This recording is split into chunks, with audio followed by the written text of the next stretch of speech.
ప్రార్థన చేసుకోవడం మానొద్దు అసలుకేనే. ప్రార్థన అంటే ఎప్పుడు ప్రార్థన? భోజనాల ప్రార్థన కాదు, పడుకునేటప్పుడు భోజనాలకి ఆ ప్రార్థనలు కాదు. సమయం ఇవ్వండి, రోజులు ఏదో ఒకటే. మీరు గంట చేస్తారా, 2 గంటలు చేస్తారా, 5 నిమిషాలు చేస్తారా, 10 నిమిషాలు అన్నది పక్కన పెట్టండి.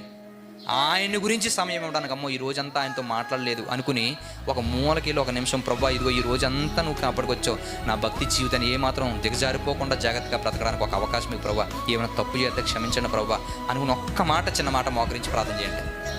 అలా ప్రార్థన చేయండి. నిజంగా అలవాటు చేసుకుంటే నేను చెప్తున్నాను, మీ లైఫ్లో లేని మనశ్శాంతి, ప్రశాంతత అన్నీ మీ దగ్గరికి వస్తాయి. ఇదే కాదు, దేవుడితో కనెక్షన్ అయిన ప్రతి ఒక్కరి జీవితాలు కూడా ఒక అద్భుతమైనటువంటి పరిస్థితిలో డిజైన్ అవుతుంది. నిజం, ఆ లైఫ్ నాకు తెలుసు ఎలా ఉంటుందో. ఎందుకంటే ఆ పరిస్థితి నేను అనుభవిస్తుంటాను, ఆ విషయాలన్నింటిని బట్టి నేను అనుభవిస్తూ ఉంటాను. కానీ ఈ విషయాలన్నింటినీ కానీ నిజంగా మనం కానీ ఆలోచించగలిగితే దేవుడు చాలా గొప్ప మేలు చేస్తాడు. ఆస్తుల ఐశ్వర్యాలు ఇచ్చేస్తాడని నేను అన్నగాని, ఏ ఆస్తుల ఐశ్వర్యాలు అయితే దేని గురించి అయితే నువ్వు కోరుకుంటున్నావో అది మాత్రం ఇస్తాడో. దేని